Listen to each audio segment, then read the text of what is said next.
साल जब गणपति बप्पा पधारते हैं, भारत सिर्फ उनका स्वागत नहीं करता बल्कि एक परंपरा को जिंदा करता है। मंदिरों की आरती से लेकर सड़कों की ढोल गरज तक हर सुर में भक्ति बस जाती है।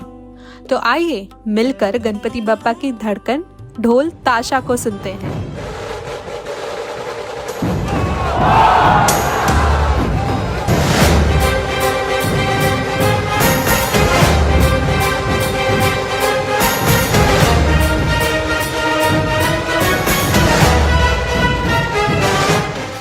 एक समय था जब ढोल ताशा के सुर युद्ध भूमि में सेनाओं का हौसला बढ़ाया करते थे।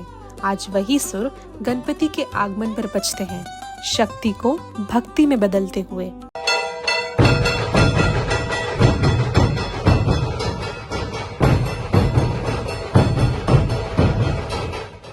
नमस्कार, मेरा नाम निशांत चव्हाण है।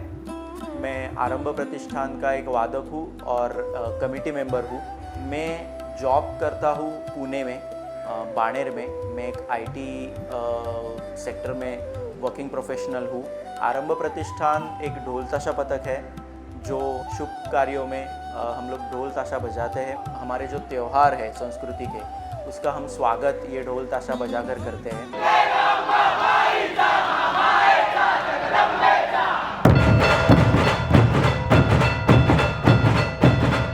ढोल ताशा पथक ये जो कंसेप्ट है वो पुणे से ओरिजिनेट है।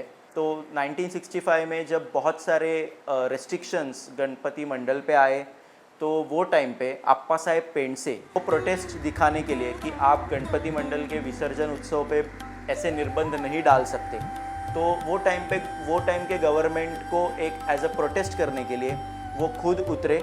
उन्होंने खुद अपने गले में ताशा बांधा, एक उनके साथी थे उन्होंने ढोल बांधा, उन्होंने गणपति मंडल के आगे वो ढोल बजाया और वो पूरा मिरवणूक चलाया। और दैट वाज अ पायोनियर। और वहाँ से वो शुरुआत हुई। पथक जो आइडेंटिफाई होता है वो बेसिकली 4 चीज़ों से होता है। इसमें पहली बात तो है ढोल, पहला वाद्य जो हम उसको बोलते हैं। देन एक आता है ताशा, एक आता है ध्वज और एक आता है टोल। इसमें सबसे जो इम्पोर्टेंट है वो ध्वज है। तो ये ढोल ताशा छत्रपति शिवाजी महाराज के टाइम से चलते आ रहा है। छत्रपति शिवाजी महाराज के टाइम पे जब उनके वॉरियर्स लड़ने जाते थे या फिर कोई युद्ध जीत के वापस आते थे, तो उनको एनर्जाइज करने के लिए ये जो ढोल ताशा है वो बजाया जाता था। ढोल की धड़कन, ताशा की गरज, गोंग का धुन और ध्वज का लहराना, ये सब मिलकर सिर्फ एक ताल नहीं बनाते। ये एक ऐसा अनुभव है जो मनुष्य को भक्ति की गहराइयों में ले जाता है, जहाँ हर धड़कन सिर्फ बप्पा के नाम पर धड़कती है। जो एक वादन होता है या फिर एक मिरवणूक होता है ढोल ताशा का, उसका स्टार्टिंग ध्वज से होता है और उसका एंड भी ध्वज से ही होता है। और वादन स्टार्ट करने से पहले वो ध्वज का एक बोलते हैं कि उनका मान होता है कि उनको ध्वज प्रणाम देना पड़ता है। कोई भी वादन हो दूर से सुनाई तो देता है, बट कोई दूर से देखेगा तो उसको जो पथक का बैनर है उसके साथ ज़्यादा कुछ हाईलाइट होगा तो वो ध्वज होता है। और वो ध्वज जितने पारंपरिक पद्धति से जितना नचाया जाए या फिर जितना एलिगेंटली उसको नचाया जाए, वो दूर से देखने के लिए बहुत अच्छा लगता है।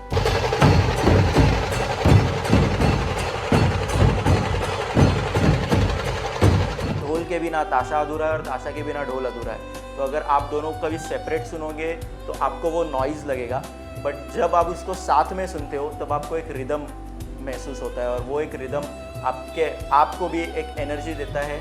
और अगर आप कभी रास्ते पे जा रहे हो और सुन रहे हो तो आपको ऐसा लगेगा कि नाचने का मन कर रहा है। और एक सबसे इम्पॉर्टेंट पार्ट है जो है टोल, जिसको इंग्लिश में गोंग बोलते हैं। तो वो गोंग हम लोग को इंडिकेशन देता है रिदम का। तो फिर इंडिया से हर एक पार्ट में से हम लोग ने रिदम लिया है और वो हम बजाते हैं। तो उसमें भांगड़ा भी है, उसमें राजस्थानी म्यूज़िक भी है, उसमें पंजाबी म्यूज़िक भी है, उसमें केरलियन म्यूज़िक भी है। गणपति ये विद्या की देवता है और कला की देवता है। आप कोई भी परफॉर्मेंस देख लो, कोई भी आर्ट देख लो, उसके पहले एक गणेश वंदना होती है और उसके बाद वो आर्ट चालू होता है। गणपति एक खुद कले की देवता है और उनके पापा जो शंकर भगवान है, जिसको हम नटराज बोलते हैं, वो खुद रिदम की देवता है। पर इन सब के पीछे हैं वो लोग जो अपना दिन रात अपना पसीना, अपने अरमान इस परंपरा में डालते हैं। घर की जिम्मेदारियां हो या पढ़ाई की दौड़, समाज के सवाल हो या अपनी मुश्किलें, उनका जुनून सिर्फ एक बात के लिए है, बप्पा के लिए ढोल ताशा बजाना। नमस्कार, मेरा नाम ईशा दीपक गुंजार। मैं आरंभ ढोल ताशा पथक में 2018 से हूँ। पहले से ही मुझे कुछ तो अलग करने का शौक है, तो ताशा बजाने की बहुत इच्छा थी। गर्ल ताशा वादक एक अलग इम्पैक्ट गिरता है। ऐसी बहुत सारी लड़कियाँ हैं कि जिनको घर से सपोर्ट नहीं मिलता है। फॉर एग्जांपल हम लोग के पथक में ही ऐसा बहुत जन है कि जिनके घर पे नहीं चलता है, मतलब ये सब आप नहीं मत बजाओ, ऐसे ही उन लोग को बोला गया था। बट तो भी उन लोग आते हैं, सिविलियन में आते हैं, उधर किधर तो चेंज कर लेते हैं, पूरा मिरवणुक कंप्लीट करते हैं और घर पे जाते वक्त फिर से चेंज करके घर पे जाते हैं और सब काम करते हैं। हम लोग जहाँ पे वादन करते हैं वो लोग बहुत ही स्पेशल ट्रीटमेंट देते हैं और हम लोग का ख्याल रखते हैं। इसके लिए हम लोग को ज़्यादा चैलेंजेस वहाँ पे नहीं आते।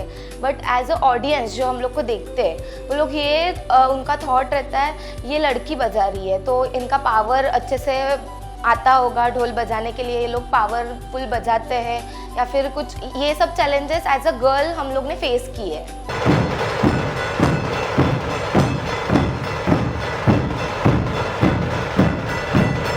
बहुत लोग ये बोलते हैं कि क्या करती है वहाँ जाके, क्या मिलता है तुझे ढोल बजा के, पर मुझे ऐसा लगता है कि जो डेली रूटीन में कुछ टेंशन या फिर कुछ प्रॉब्लम्स हमारे लाइफ में होते हैं, तो जब हम ढोल बांधते हैं या फिर ढोल बजा रहे होते हैं, तभी वो टेंशन याद नहीं आते, हमें सिर्फ वो बीट्स याद आ रहे होते हैं और हमें सिर्फ ये खुशी मिल रही होती है कि हम बजा रहे हैं और हम आनंद ले रहे हैं कि हमें जो पसंद है हम कर रहे हैं। गणेश चतुर्थी पर सड़कों पर सिर्फ आवाज नहीं, जज्बा गूंजता है। जब एक ताल में आंसू भी बहते हैं और मुस्कान भी बिखर जाती है।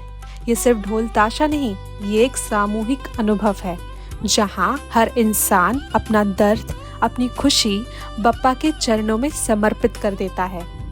वहाँ पे ढोल बजाना हम लोग के लिए इम्पोर्टेंट होता है और हमारे वजह से जो लोगों को खुशी मिलती है ना, जब वादन चालू होता है तब मैं देखती हूँ कि बाजू में कोई बच्ची भी खड़ी हो या एजड कोई आंटी भी खड़ी हो, उनके आँखों में जो खुशी होती है ना कि ये बजा पा रही है वहाँ पे, तो वो मुझे ऐसा लगता है कि हमारे जो दर्द होते हैं या प्रॉब्लम होते हैं वो मुझे तभी याद नहीं आते जब मैं ढोल बजा रही होती हूँ। ढोल ताशा इज़ बेसिकली थेरेपी है हम लोग के लिए कि उधर जाके हम लोग को बजाना है। हम लोग को 4 लोग मिलते हैं, बजाना ये तो अपना मेन मोटिव है, बट उससे भी ज़्यादा 4 लोग मिलते हैं और अपना जो भी रहता है डिस्कशन रहता है। प्रैक्टिस में देखोगे तो हम लोग का एनर्जी मैं आपको बोलूँगी 70 to 80% रहता है।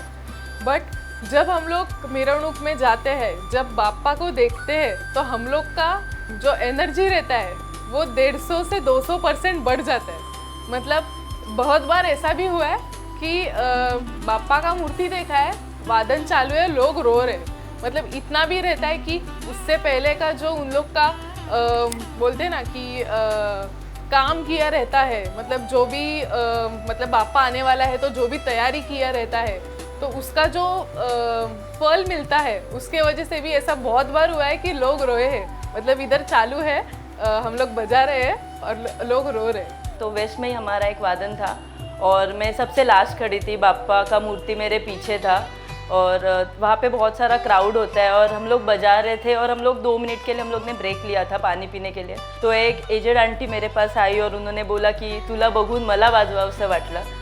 सो ये जो मोमेंट होते हैं ना कि कोई एजेड आंटी भी मुझे आके बोल रही है कि तुझे देख के मुझे बजाने का फील हुआ या अच्छा लगा, तो मुझे बहुत अच्छा लगता है। वो बाप्पा से आई हुई कला है तो वही उनको समर्पण करना भी एक बहुत बड़ी चीज़ है।